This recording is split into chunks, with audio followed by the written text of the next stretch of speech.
que está em 1 Colossenses, capítulo número 1,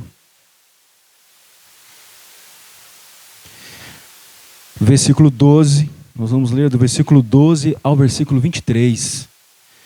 Dando graças ao Pai, que nos fez idôneos para participar da herança dos santos na luz, o qual nos tirou da potestade das trevas e nos transportou para o reino do Filho do seu amor, em quem temos a redenção pelo seu sangue, a saber, a remissão dos pecados, o qual é a imagem do Deus invisível, o primogênito de toda a criação, porque nele foram criadas todas as coisas que há nos céus e na terra, visíveis e invisíveis, sejam tronos, sejam dominações, sejam principados, sejam potestades, tudo foi criado por ele e para ele. Ele é antes de todas as coisas, e todas as coisas subsistem por ele. Ele é a cabeça do corpo da igreja, é o princípio e o primogênito dentre os mortos, para que em tudo tenha a preeminência, pois foi do agrado do Pai que toda a plenitude nele habitasse, e que, havendo por ele feito a paz pelo sangue da sua cruz, por meio dele reconciliasse consigo mesmo todas as coisas, tanto as que estão na terra, como as que estão nos céus.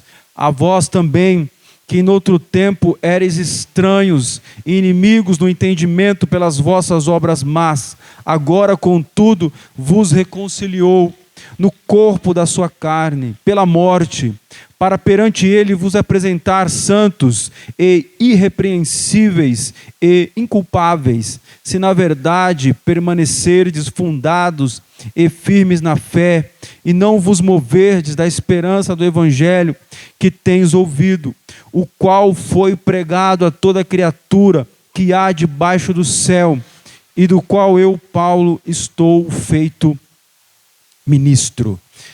É um texto maravilhoso, está exaltando a Cristo, a excelência de Cristo, a majestade de Cristo e a posição de Cristo que foi dada por Deus.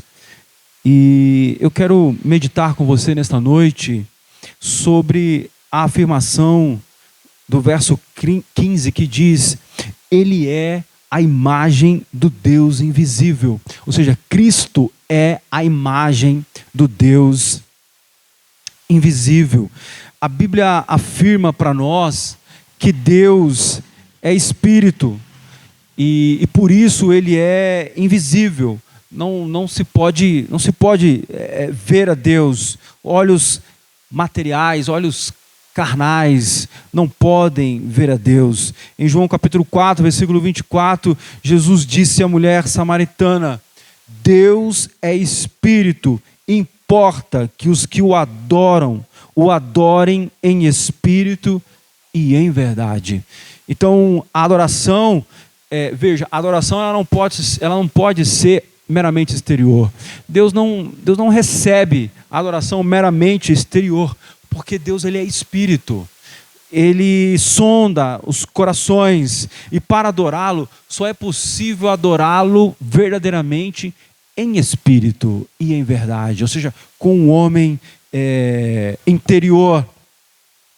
Em 1 Timóteo capítulo 1, versículo 17, o apóstolo Paulo, escrevendo a Timóteo, ele disse: Ora, ao Rei dos séculos, imortal, invisível, ao único Deus, seja honra e glória para todos sempre. Amém. Então, Deus é invisível. Deus é invisível porque ele é espírito. Porque ele é espírito, ele é invisível. E porque ele é espírito, ele é imortal. Todas as coisas, todas as criaturas que foram criadas e que são materiais, e que existem materialmente, são mortais, falecem, morrem. Mas Deus não está sujeito à morte, porque, sendo Ele Deus, o Criador de todas as coisas, também é espírito e é imortal. Isto faz com que nós podemos ter a confiança em alguma coisa que não morre, em alguma coisa que não perece, em alguma coisa que não falece, em alguma coisa que não é mortal. Porque tudo que nós vemos no mundo criado, todas as coisas que foram criadas fisicamente, materialmente, elas morrem, elas falecem, elas se deterioram, né? Nós estamos deteriorando, nosso corpo está deteriorando a cada dia. Então, a Bíblia mostra que Deus é imortal e quão importante o fato dele ser espírito é que ele não está sujeito à corrupção, ele não está sujeito à deterioração, ele não está sujeito à morte. É por isso que nós podemos confiar nesse ser, num ser assim. Por quê? Porque ele não está sujeito às mesmas debilidades que nós. Então, isso também significa e implica que Deus não possui uma forma física criada. Ele não é matéria. Na verdade, ele é o criador da matéria. Deus, ele criou todas as coisas que existem no universo.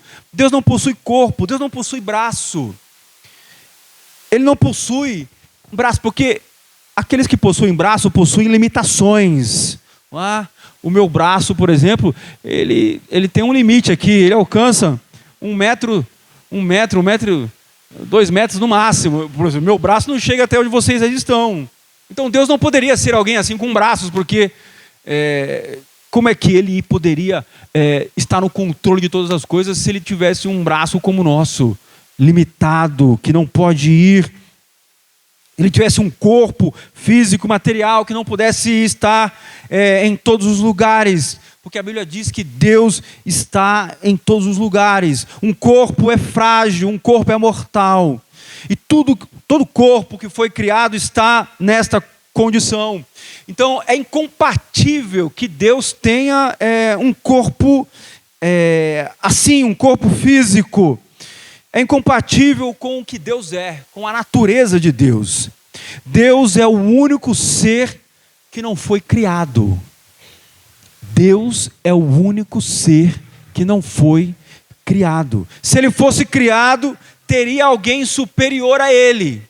Teria alguém antes dele. Alguém que seria mais sábio que ele. Alguém que lhe deu vida. Alguém que trouxe ele à existência. Mas não é o que ele diz, eu sou o único Deus. Fora de mim, Deus nenhum há. Antes de mim, nenhum houve antes. Então, se nós ouvíssemos falar a ideia de que Deus foi criado, logo nós queremos saber, então quem foi que criou Deus? Porque mais importante é quem criou. Mais importante é quem criou. Então, Deus não foi criado. Se nós pudéssemos definir Deus em palavras, darmos uma definição para Ele, dizer exatamente quem Deus é, Ele não seria Deus, queridos. Ele seria um outro ser e não seria o Todo-Poderoso. Então, Deus não tem olhos. Porque os nossos olhos, eles possuem um limite, um alcance. Olhos foram feitos para enxergar até uma determinada distância. Olhos não conseguem enxergar o infinito. Mesmo os animais que têm olhos tão poderosos, né, como as águias, por exemplo, que têm olhos poderosos, que a quilômetros de altitude, uma águia consegue enxergar um rato, um camundongo caminhando na terra. É um olho poderosíssimo, o olho da águia. Mas tem um limite. Ela não enxerga até os confins da terra. Não é o que a Bíblia diz sobre Deus. A Bíblia diz que os olhos de Deus percorrem toda a terra. E quando a Bíblia diz que os olhos de Deus percorrem toda a terra, não está dizendo para nós que Ele possui necessariamente olhos. É uma metáfora, é uma figura de linguagem para dizer que Deus vê tudo o que acontece. E que nada escapa do conhecimento de Deus, da ciência de Deus. A tua vida agora, tudo que está acontecendo conosco nesse exato momento, Deus sabe e Deus vê. Os olhos de Deus nunca saem de cima de nós. Deus está sempre nos vendo, sempre nos enxergando, seja nos momentos ruins e nos momentos bons, Deus está sempre nos vendo. É por isso que nós podemos confiar nele, podemos descansar no seu cuidado, porque ele nos vê sempre. A Bíblia diz que para Deus não faz diferença, noite e dia não faz diferença para Deus. Todas as coisas estão nuas e patentes aos olhos de Deus. Ninguém se esconde de Deus. Ninguém cobre a visão de Deus de alguma maneira que ele não possa enxergar alguém ou alguma coisa. É por isso que nós podemos confiar no seu cuidado e na sua proteção. Porque ele vê todas as coisas. Então, quando a Bíblia diz que Deus tem braços, que Deus tem olhos, ouvidos, são figuras de linguagem, que é para nós entendermos, porque são coisas que são peculiares a nós. E quando a Bíblia diz, quando Deus diz, eis que os meus ouvidos não estão tampados para que não possa ouvir vocês, nós entendemos perfeitamente o que isso significa. Nós entendemos. Por quê? Porque nós temos ouvidos. E nós sabemos que um ouvido tampado não vai ouvir. Então Deus está se comunicando conosco à nossa altura, na nossa linguagem, na maneira como nós podemos entender. Mas isto não define quem Deus é. Provérbios 15:3 diz: os olhos do Senhor estão em todo lugar.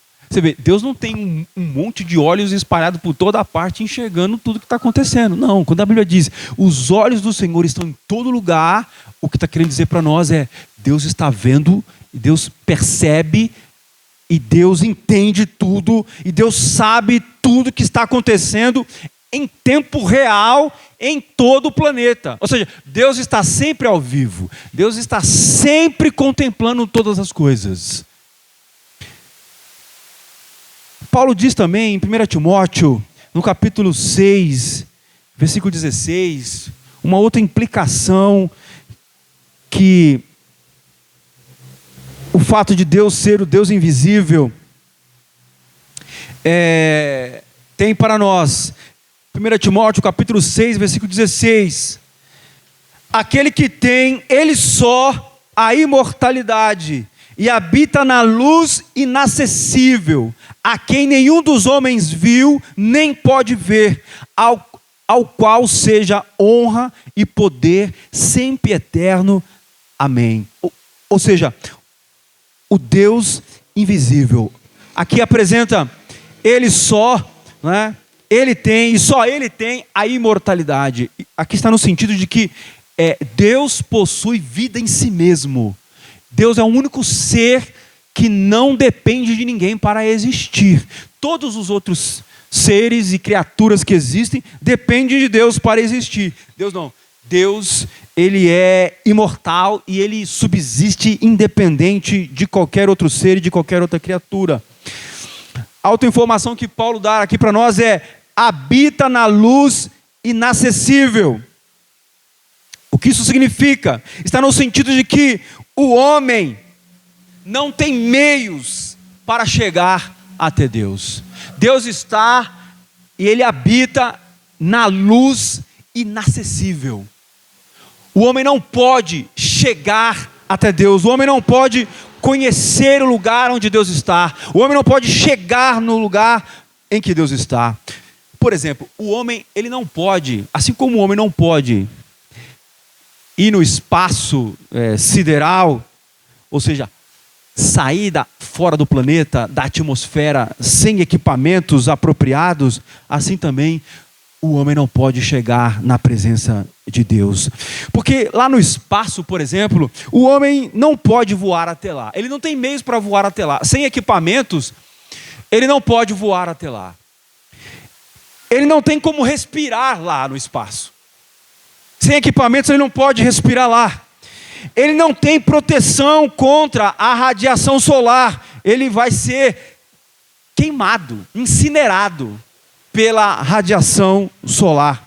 Ele não tem proteção para as baixas temperaturas do espaço. Se não falha a memória, passa dos 200 graus negativos a temperatura no espaço. O homem não tem como estar lá, habitar lá, nem por um minuto, sem equipamentos adequados.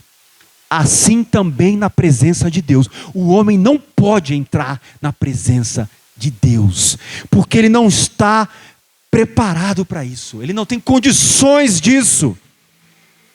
A queda, o pecado de Adão, que se estendeu a todos os homens, afetou o homem de forma fundamental, o tornando moralmente e fisicamente inadequado, impossibilitado de estar na presença de Deus. O homem não consegue saber onde Deus está, ele não consegue encontrar Deus. E mesmo que ele pudesse encontrá-lo, ele não poderia entrar na sua presença, porque ele morreria. Então, quando a Bíblia diz que Deus habita na luz inacessível, o termo luz, a palavra luz na Bíblia, tem o sentido de santidade, é uma metáfora bíblica que indica santidade, indica glória, indica pureza, indica majestade divina. E esses atributos de Deus, esses atributos essenciais da natureza divina, em que Deus possui plenamente e poderosamente, torna o homem incapaz de entrar na presença de Deus. Deus habita numa luz inacessível, o que significa que Deus é transcendente, ou seja, Deus está acima e além da natureza, das coisas físicas. E a santidade de Deus é absoluta. Deus é extremamente santo. Então é impossível que o homem possa acessar a Deus. Ele não tem a menor condição disso. Ele está moralmente incapacitado. Ele está fisicamente incapacitado. No Salmo 104, versículos 1 e 2, diz assim: Deus meu, tu és magnificentíssimo, está vestido de glória e de majestade. Ele se cobre de luz como de um vestido, estende os céus como uma cortina. Deus se veste de luz. A santidade e a glória e a pureza e a majestade de Deus fazem parte da sua essência, da sua natureza, quem Ele é. Não pode se separar de Deus. E é justamente porque Deus é extremamente santo e poderoso juntamente, que o homem não pode estar na sua presença e viver. Deus, Ele é santo, extremamente santo, mas Ele também é extremamente poderoso. E essas duas características de Deus tornam impossível nós entrarmos na presença dEle. O homem entrar na presença de Deus. Seríamos aniquilados diante do poder da sua glória. O homem então sequer poderia encontrar a Deus, e ainda que encontrasse, não sobreviveria na sua presença. E a Bíblia mostra para nós momentos na história em que Deus se manifestou de forma mais expressiva. E isso acontece quando Deus se apresenta ao povo de Israel no Monte Sinai. Os capítulos 19 até o capítulo 24 de Êxodo mostram essa presença gloriosa, poderosa e majestosa de Deus aparecendo ao povo, diante do povo de Israel. Deus se manifesta de modo visível e temível, né? Foi uma aparição terrível, porque ela foi acompanhada de fenômenos naturais e sobrenaturais. A Bíblia diz que havia fogo sobre o monte. Quando a presença de Deus desce sobre o monte, não é? Que é a presença de Deus no sentido de manifestação da sua glória, não toda a sua glória, mas quando Deus se manifesta sobre o monte estremecia.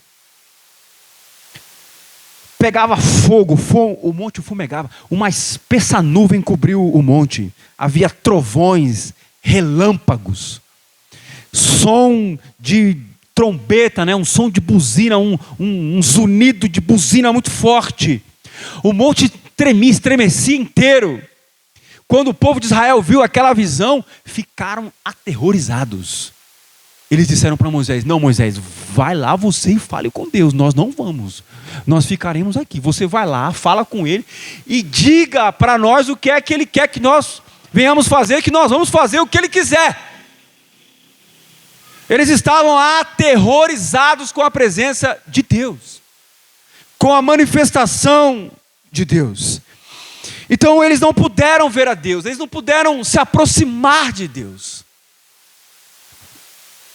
E Moisés também, que foi o mais ousado dentre os homens, e que pediu para Deus para ver a sua glória, e Deus concedeu a Moisés que ele contemplasse apenas parcialmente, tivesse uma contemplação parcial de Deus. A Bíblia diz que Moisés foi colocado na fenda da rocha, Deus o colocou na fenda da rocha, numa brecha na rocha, e Deus, quando passa, ele põe a sua mão, também no sentido metafórico aqui, ele coloca a sua mão, ele estende a sua mão sobre Moisés, então ele passa como que estivesse com a mão estendida, ou seja, Deus teve que conter a sua própria glória para poder mostrar um pouco da sua glória para Moisés. E Moisés a Bíblia diz que Moisés vê Deus apenas pelas costas, né? Moisés, ele não conseguiu olhar de frente para Deus, ele não conseguiu encarar a glória de Deus. Ele não conseguiu fixar os olhos, assim como não é possível fixar os olhos muito tempo para o sol, porque se você fizer isso, você vai queimar a sua retina, você pode ficar até cego por causa da radiação solar. Assim também Moisés não pôde fixar os olhos em Deus. Então é isso que Paulo está dizendo. O Deus imortal, que habita numa luz inacessível. Essas passagens, e isso está mostrando que Deus é um ser extremamente santo e majestoso, que quando esse Deus se manifesta mais expressivamente na natureza que Ele criou, fenômenos acontecem. Montes estremecem, relâmpagos, trovões, fumaça, zunido. Ou seja, Deus não, a presença de Deus, se Deus entrasse de forma mais presente na realidade, no mundo físico criado, não suportaria, a criação não suportaria a presença de Deus. Deus precisa conter-se a si mesmo, conter a própria glória, para permitir que o homem possa enxergar um pouco, entender um pouco de quem Deus é. Mas olha que coisa maravilhosa que Paulo está dizendo em Colossenses, que há uma esperança para nós, para todos aqueles que querem conhecer a Deus. Ele diz: Jesus, Ele é a imagem do Deus invisível. Jesus é esse ser que ninguém pôde contemplar, que ninguém pôde enxergar, que nem Moisés, que foi um santo homem de Deus, pôde contemplar a grandeza da sua glória. Jesus é a imagem do Deus invisível. Então Então, se nós queremos olhar para o Pai, basta olhar para Cristo. Basta olhar para Cristo. Você quer conhecer o Pai? Você vai conhecê-lo em Cristo. Você vai entendê-lo em Cristo. Você quer saber quem Deus é? Você vai compreender em Cristo.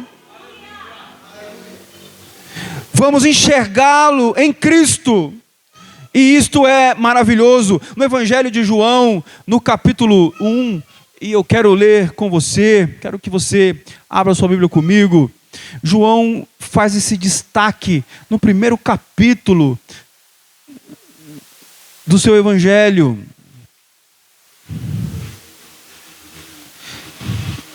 Falando de Cristo, Cristo aqui sendo chamado de o Verbo, né? O Logos.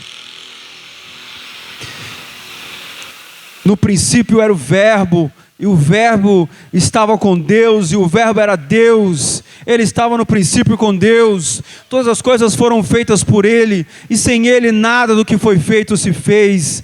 Nele estava a vida, e a vida era a luz dos homens, e a luz resplandece nas trevas, e as trevas não o compreenderam.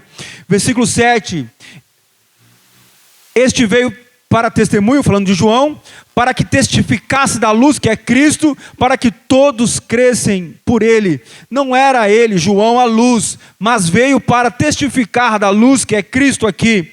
Ali estava a luz verdadeira, que alumia a todo homem que vem ao mundo. Estava no mundo, e o mundo foi feito por ele, e o mundo não o conheceu. Veio para o que era seu, os seus não o receberam. Mas a todos quanto o receberam, aos que creram no seu nome, deu-lhes o poder de serem feitos filhos de Deus, os quais não nasceram do sangue, nem da vontade da carne, nem da vontade do varão, mas de Deus. Versículo 14. E o Verbo se fez carne e habitou entre nós, e vimos a sua glória, como a glória do unigênito do Pai, cheio de graça e de verdade. Nós contemplamos o Pai, nós contemplamos a Deus em Cristo. Cristo, João escreve isto aqui maravilhado com o fato de Deus estar habitando entre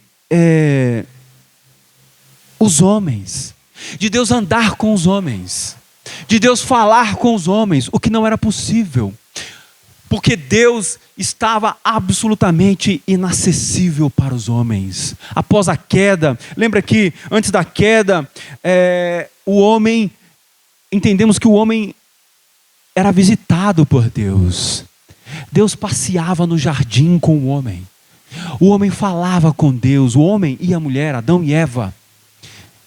Mas depois da queda houve um rompimento, houve uma separação. O homem ficou moralmente, espiritualmente e fisicamente incapacitado, impossibilitado de estar na presença de Deus. Então Deus ficou inacessível, mas agora em Cristo, Deus estava diante dos homens novamente. Então, se nós queremos conhecer a Deus, o Pai, nós vamos conhecer a Cristo. Conhecendo a Cristo, conhecemos o Pai, e conhecendo o Pai, conhecemos a Cristo. E este questionamento surgiu entre os discípulos de Jesus em João, capítulo 14, versículo 5, o Evangelho ainda de João, agora no capítulo 14, versículo 5, Tomé faz um questionamento, ele questiona a Cristo, dizendo, disse Tomé, Senhor, nós não sabemos para onde vais, e como podemos saber o caminho? Disse-lhe Jesus, eu sou o caminho, a verdade e a vida. Ninguém vai ao Pai senão por mim. Se vós me conhecesseis a mim, também conheceríeis a meu Pai. E já desde agora o conheceis e o tendes visto. Veja que Cristo se coloca como o próprio Pai aqui, porque Ele é a imagem do Pai. Ele é a expressão e a imagem do Pai. Então, Filipe faz uma outra pergunta. Disse-lhe Filipe, Senhor, mostra-nos o Pai, e o que nos basta? Jesus lhe disse: estou há tanto tempo convosco e não me tendes conhecido, Felipe. Quem me vê a mim, vê o Pai. E como dizes tu, mostra-nos o Pai.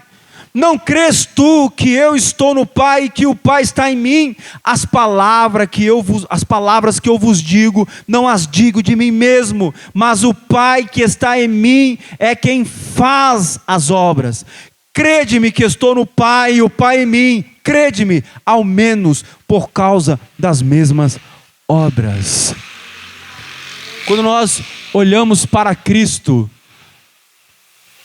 quando nós olhamos para a vida perfeita de Cristo, quando olhamos para as suas obras, o que Ele fez, a sua mensagem, a sua pregação, nós estamos contemplando o Pai.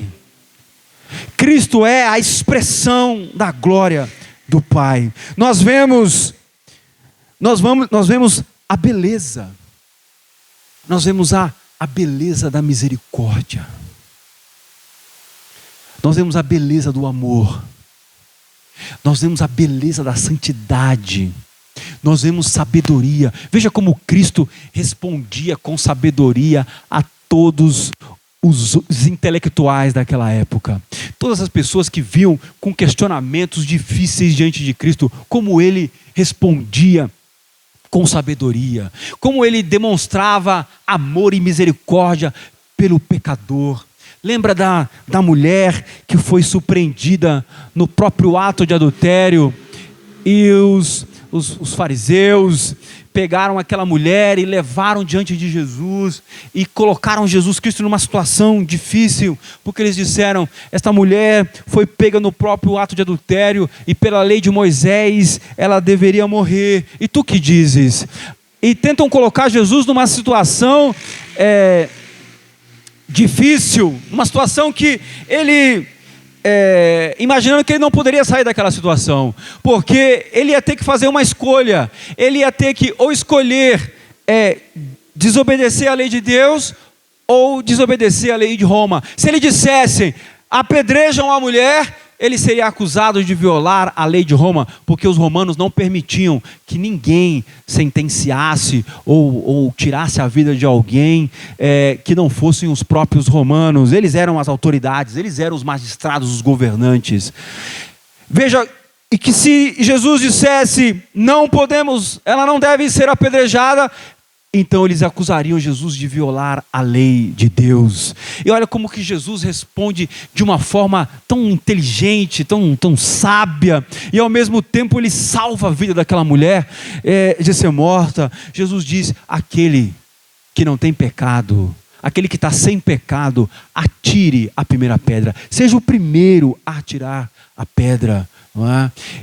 E nós vemos que naquela situação, quando eles falaram aquilo com Jesus, Jesus se encurva no chão e começa a escrever na areia, né?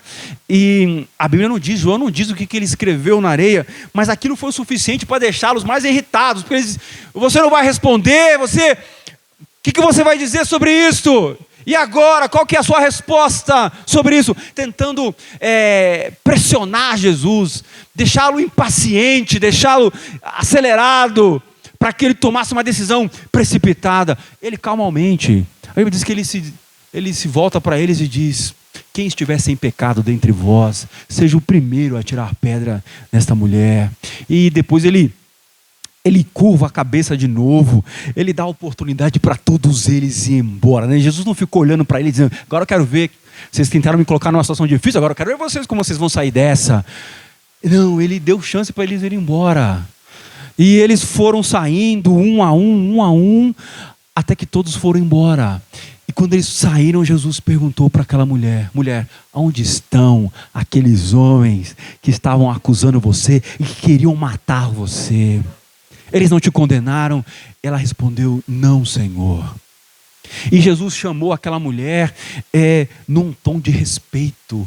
Embora ela estivesse numa situação moralmente complicada, Jesus tratou ela com um respeito. Jesus chamou ela de mulher. Jesus não chamou ela por um nome vulgar, não chamou ela de meretriz, não chamou ela de prostituta, não chamou ela de adúltera. Jesus chamou ela de mulher. Jesus tratou ela com respeito. Então o que nós vemos aqui? Misericórdia, nós vemos sabedoria, nós vemos amor, nós vemos poder, nós vemos a beleza do caráter de Deus na pessoa de Cristo. E quando nós olhamos e enxergamos isso, nós estamos olhando para o próprio Deus. Como quando vemos o zelo de Deus pela sua casa, pelo templo, pelo lugar de adoração, de culto, quando aqueles cambistas colocaram aquelas barracas e faziam negócios desonestos ali, como Jesus pegou um chicote e expulsou eles de lá, com um chicote na mão, derrubou as barracas, virou as barracas, expulsou os cambistas, os animais, tirou todos de lá, e diz: a minha casa será chamada casa de oração, e vós a tem transformado em covis de ladrões. Nós vemos o zelo de Deus, o zelo pelo lugar de culto, o zelo pelo lugar de adoração. Nós estamos vendo aqui a santidade de Deus, o zelo de Deus, o caráter de Deus, o seu caráter santo e justo. Jesus, quando confrontado pelos fariseus, ele disse: quem é de vocês que podem me acusar de algum pecado? Quem de vocês pode apontar algum pecado que eu tenha cometido? Eles não podiam, eles não tinham nada o que falar acerca de Deus, acerca de Cristo. Todas essas coisas estão testificando a glória de Deus, a sua santidade, o seu poder. Quando nós vemos que Ele curou enfermos, que Ele se compadeceu dos doentes, que Ele se compadecia dos enfermos, dos pobres, das viúvas. Quando Ele atendia pessoas que nem eram da linhagem de Israel, eram gentios, como Ele atende aquela mulher cananeia, que não era judia, e que se humilhou diante de Cristo, dizendo: Senhor, até os cachorrinhos comem das migalhas que caem da mesa do seu Senhor. Como ele se volta para aquela mulher e diz: oh mulher, como é grande a tua fé, nem em Israel eu achei uma fé como essa. E como ele vai, que a sua filha ela está curada, e ela foi, e a sua filha ficou liberta dos demônios. Como ele tinha poder e autoridade para expulsar demônios. Nós estamos vendo o caráter de Deus. Cristo é a imagem de Deus. Se nós queremos conhecer a Deus, temos que olhar para Cristo. Se queremos saber quem realmente Deus é e entender quem Deus é, nós devemos olhar para Cristo. O seu caráter, suas ações, sua palavra, suas obras, o que Ele fez. Então é isto que o autor de Colossenses, Paulo, está dizendo, quando diz: Ele é a imagem do Deus invisível. Aos Hebreus, na epístola aos Hebreus, no capítulo de número 1, nós temos também, aos Hebreus capítulo número 1,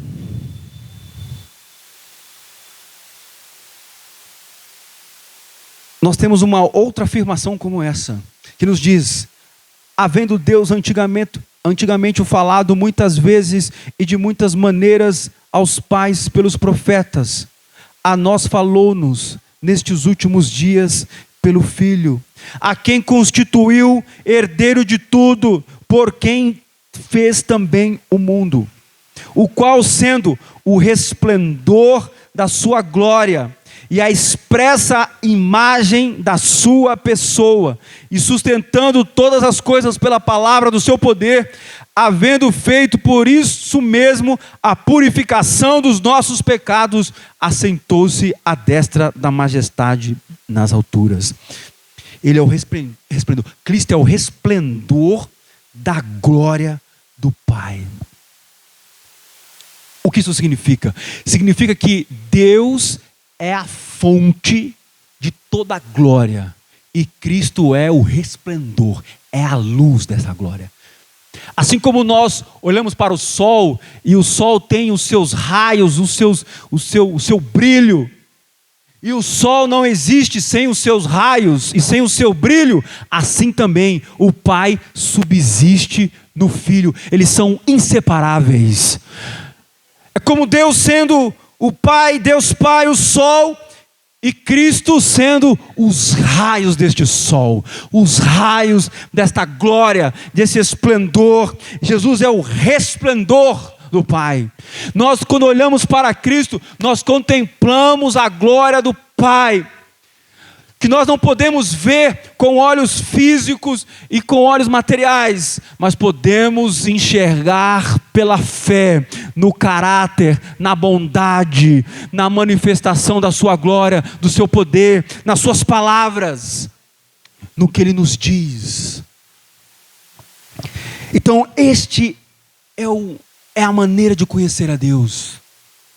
É por isso que Jesus disse para Tomé e para Felipe, eu sou o caminho, eu sou a verdade, eu sou a vida.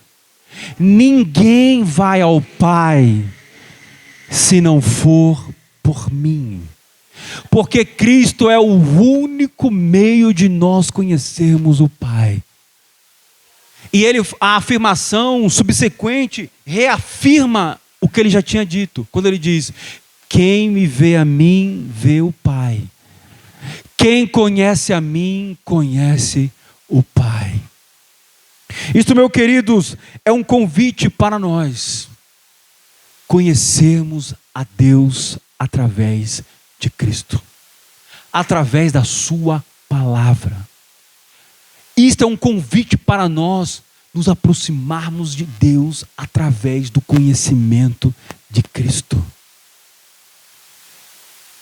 Este é o único meio de você conhecer a Deus. Este é o único meio de eu conhecer a Deus. É o único meio de eu entender a Deus.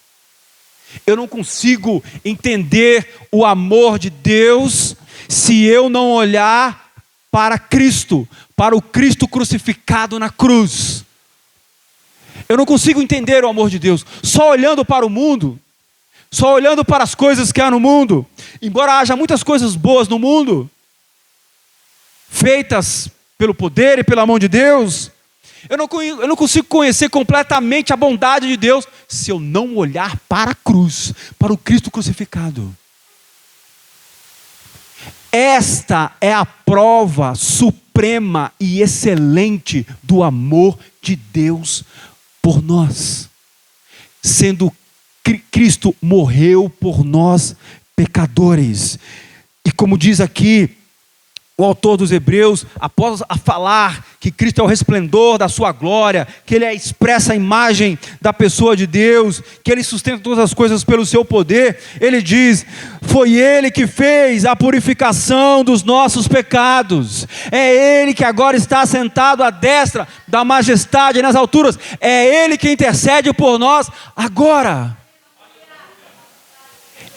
Este é o único meio de nós compreendermos o que é amor. O que é o amor de Deus? Você quer uma prova do amor de Deus por você? Você quer uma prova de que Deus realmente é amor? Você só vai enxergar isto em Cristo. No Cristo crucificado, morrendo por homens maus, desprezíveis, que desprezavam a Deus, que não levavam em conta. Só é possível desta forma.